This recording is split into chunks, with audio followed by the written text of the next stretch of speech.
The planet Karun 6 was never supposed to have anything worth taking, and that was exactly why the human colonists were allowed to settle there 50 years ago, back when nobody in the galaxy thought a mining outpost on a world with triple gravity, storms, and predators the size of trucks was worth fighting over. Colonel Marcus Reed had grown up on that planet, and he had buried his father there after a storm season that killed 11 people in a single night, and he had learned to walk carefully before he ever learned to run because the ground itself would try to break your legs if you moved too fast across the jagged red stone that covered most of the surface. By the time he turned 40, Marcus Reed commanded the entire colony militia, and he had never once needed to explain to his soldiers why they trained twice as hard as anyone back on Earth ever had to, because every single one of them had grown up burying someone too. The alien scout ship arrived on a Tuesday morning, and it did not announce itself the way the old stories always said first contact should happen.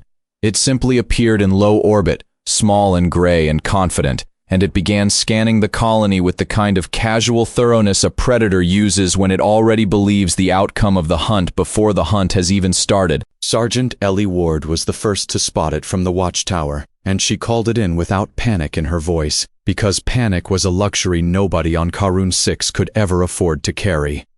"Colonel, we have a visitor," she said into the radio, "and it does not look like it came to say hello." Marcus climbed the tower himself and watched the ship descend toward the eastern ridge, the same ridge where his father used to take him hunting when the storms allowed it, and something in his chest went cold and steady at the same time, the way it always did right before something dangerous was about to happen. "Get everyone to their positions," he said. "Quiet and slow. Let them think we are nothing at all." The creature that stepped off the ship called itself Vask Thorin, a scout commander for the Ilvath Dominion, and he had personally overseen the conquest of 6 worlds before this one, none of which had taken him longer than a single afternoon of quiet, easy work. He looked at the colony through his visor and saw exactly what his mission briefing had promised him he would see. Crude buildings made of scavenged metal, farming equipment older than his own grandmother, and a population so small his ship's sensors had trouble believing the numbers were even accurate. "Primitive," he said to his second-in-command, a smaller scout named Priel. "No orbital defense, no visible military infrastructure.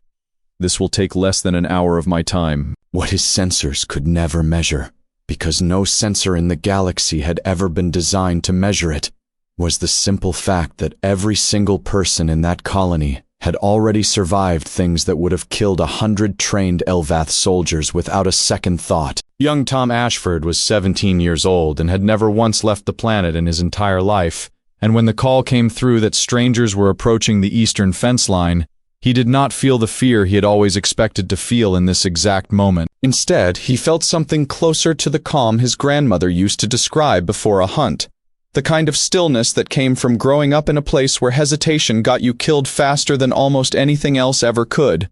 He picked up the rifle his father had built by hand from salvaged parts, the same rifle he had used since he was 12 years old to keep predators away from the livestock pens. And he took his position behind the old grain silo, exactly where Sergeant Ward had told him to wait. "Remember what your training taught you," Ward said, moving past him quietly in the dark. "These things have never fought anyone who grew up here. They have no idea what that actually means yet." Vask Thorin led 12 of his soldiers toward the colony's main gate, expecting either quiet surrender or perhaps a token gesture of resistance from farmers holding tools instead of proper weapons. Instead, the ground itself seemed to fight back before the humans ever fired a single shot, because the colonists had spent 5 decades learning every trap the planet's own dangerous terrain could offer, and they had spent the last 6 hours quietly turning that same knowledge against the invaders standing in their fields. A section of ground gave way beneath 3 Ilvath soldiers without warning, dropping them into a hidden pit lined with the same reinforced mesh the colonists used to catch predator packs during storm season. And before the confusion even settled among the rest, Marcus Reed's voice came calm and clear over the colony's old radio system. "You are standing on a Deathworld," he said, his words translated instantly by the scout ship's own systems, loud enough for every alien soldier to hear across the open field. "We did not build walls to keep this planet out.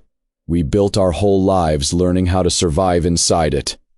For the first time in his long and successful career, Vask Thorin felt something he did not have a translation matrix for, a feeling his own species rarely experienced after so many easy victories across so many quiet worlds, and it took him a long moment to finally recognize it as doubt.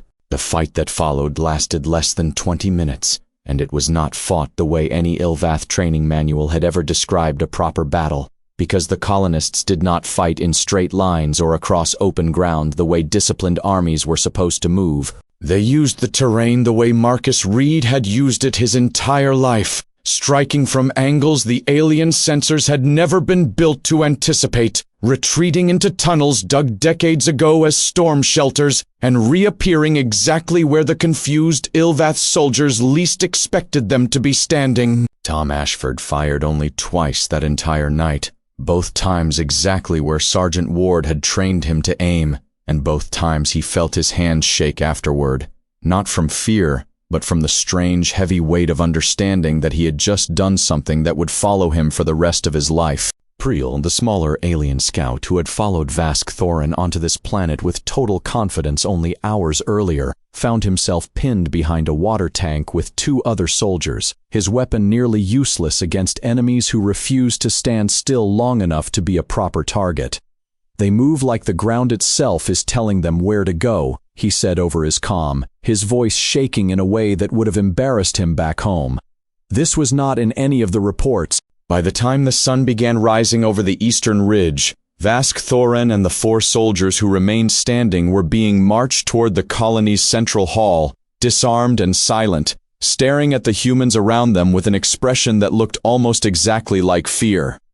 "This was supposed to be simple," Vask said quietly, more to himself than to anyone actually listening to him. "Nothing here has ever been simple," Marcus Reed answered, standing at the doorway with his father's old rifle resting against his shoulder.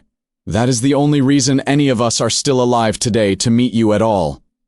Inside the hall, Sergeant Ward brought food and water for the captured soldiers, a decision that confused Vask Thorin even more than the battle itself had. "You beat us in less than an hour," he said, watching her set the tray down without any anger in her movements.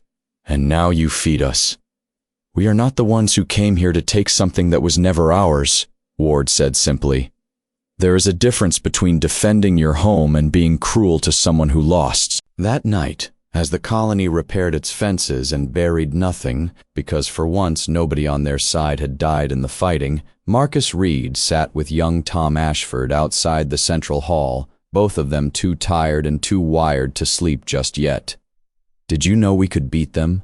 Tom asked, still turning his father's rifle over slowly in his hands like he was seeing it for the very first time. "I knew this planet could beat almost anything," Marcus said, looking out toward the ridge where the fighting had happened only hours before. "I just never expected we would have to prove it to someone from another star." Vask Thorin, listening from inside the hall through the open window, found himself thinking about his own homeworld for the first time in years. A place so comfortable and so safe that nobody there had ever needed to learn what these humans had learned simply to survive their own morning walk to the fields before dawn. Marcus Reed sent a single message out through the colony's old long-range transmitter, aimed at the nearest Earth relay station, 3 entire systems away, a message that would take weeks to arrive and that none of them yet understood was about to change everything for every human colony scattered quietly across the stars. "This is Karun 6, the message said. "We just met our first aliens. They came expecting an easy planet to take. They found out the hard way that we were never the ones who needed protecting out here." Far beyond Karun 6, in a command station deep inside Ilvath space, a senior officer named Grand Marshal Kessa Vorn received the failed report from Vask Thorin's ship with an expression that slowly shifted from mild irritation into something far more serious. 12 soldiers sent to secure an unarmed farming colony, and only 5 had returned, all of them captured rather than killed, which in Ilvath military culture was considered a far greater humiliation than death itself. "Send the full regiment," Kessa Vorn finally said, staring at the grainy footage of a 17-year-old boy holding a homemade rifle behind a grain silo. "If this is what their weakest colony can do to 12 of our soldiers, I want to know exactly what the rest of their species is capable of before this spreads any further. Nobody in that command station yet understood that the question itself was already the beginning of a war they were not prepared to win. The Ilvath Dominion is sending everything they have. Episode 2 coming soon. Subscribe so you do not miss the invasion of Karun 6.